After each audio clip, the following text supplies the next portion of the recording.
What is up, guys? It's the Sound Alchemist, part of One Mind Syndicate, and today I'm back to talk to you about Warhammer 40K.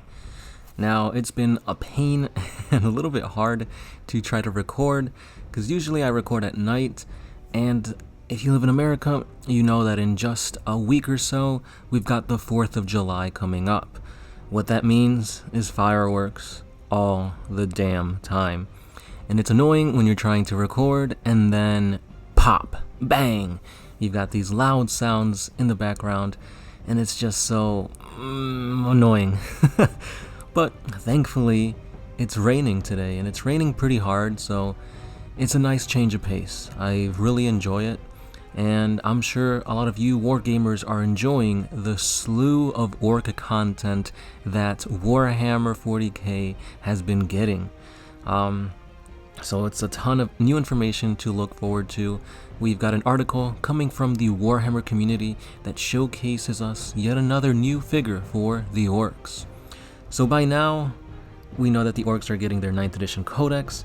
They've got some squig riders, the beast snagga boys. Basically, everything an orc player could want, it's coming right here, right now. No need to wait to Orctober. And I'm still flabbergasted at the fact that orc boys are getting a toughness of 5 and a new model. So it kind of stings a little bit. Oh, can you hear the thunder? That's nice.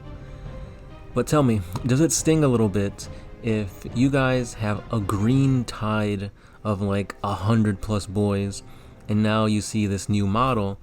Are you gonna upgrade to the new model, or are you just gonna keep the old school orc boy? Let me know, because I think that was the case too when like the Primaris Marines came out. A lot of people who had obviously the classic Marines, you know, the firstborn Marines, were a little peeved at like, oh, well, now we got to collect this to make our armies look better and whatnot. So just let me know your thoughts below. But anyway, the character, the model that we're focusing on today is the Whir Boy. Not here, not there, but Whir.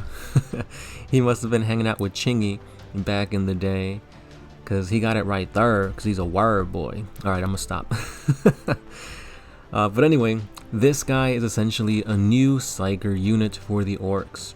He channels wall energy in its most primal animalistic form, unleashing it as a rolling storm of psychic energy through their foes that can leave them as little more than shriveled husks, or worse. That's pretty cool, because it keeps the theme of like the savage orcs, like the beast snaggas, where it's very primal, very primitive, and it's really cool.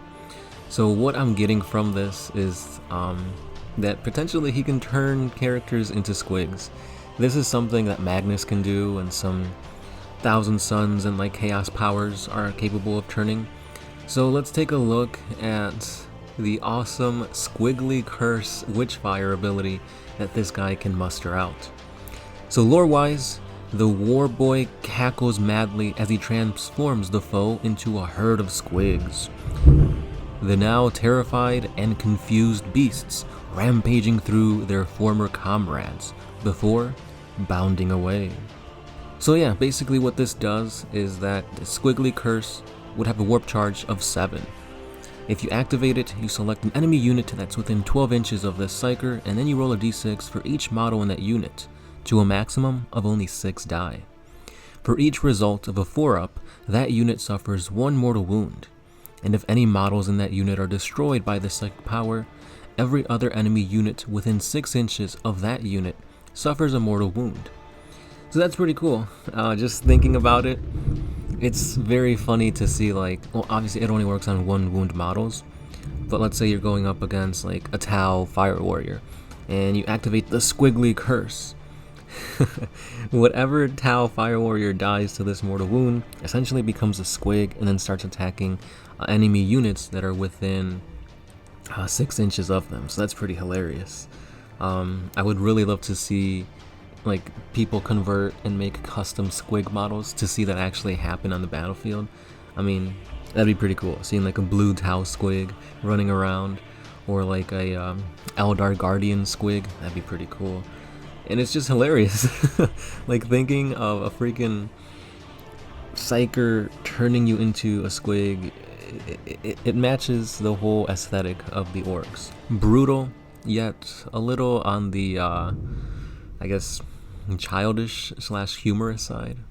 Now a little bit more lore on the Warboys. Basically, when they're not on the battlefield, they take on what is possibly an even more important role in their tribes than any other. By using their pseudo-shamantic powers to receive visions from both Gork and Mork, they spur their fellow hunters towards the biggest prey around with grand proclamations and barely coherent prophecies. So important is this role in guiding Beast Snaga society that they are granted a level of respect far above that of a regular orc psyker. They are seen as divine oracles rather than dangerous ticking time bombs like the Weird Boy. So that's pretty cool.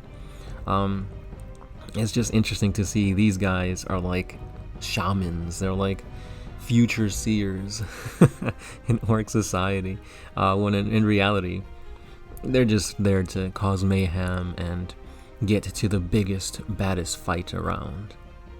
And on top of this, they do have a type of war gear called the Eyes of Mork, which are basically ocular devices that can channel the power of a mech boy and a weird boy into a gaze that is basically a weapon, capable of piercing even power armor itself. So let's take a look at how strong the Eyes of Mork actually are. So they're a range 12-inch, assault 2 weapon. Strength is a mind-boggling 6, AP is -3 with D3 damage. So yeah, it could easily pierce the armor of the Space Marines. Strength 6 -3, that's crazy. Now of course you can always roll like a 1 for your D3 roll, so it's not that great. But these guys can take out a Space Marine with a single shot, and pretty easily. So these guys are worthy of my respect. They win in everything that makes an orc. Like, they're goofy, they're cunningly brutal, they're brutally cunning. They create squigs out of the enemy that just continues to create more mayhem amongst the lines. And the Eyes of Mork sound pretty badass. So let me know your thoughts below, your ideas for your like orc army. Will you be fielding these guys, or are you just gonna go with the Green Tide and just have Gaskell lead them out? But again, let me know your thoughts on all this. Do you enjoy that the orcs are getting so much love in this edition? I, for one, know Gersh 1 is. So, without further ado, guys, I just want to let you know that if you do enjoy what we do here at One Mind Syndicate, you can support us by hitting that like button, subscribing, hitting the notification bell, and just by being awesome. But if you do want to go the extra mile, we do have a Patreon page where you guys can pledge just a single $1 a month, and that helps us in bringing you guys Warhammer 40K videos each and every day. With that being said, I've been the Sound Alchemist, part of One Mind Syndicate, and I'll be catching you guys in the next video. Peace.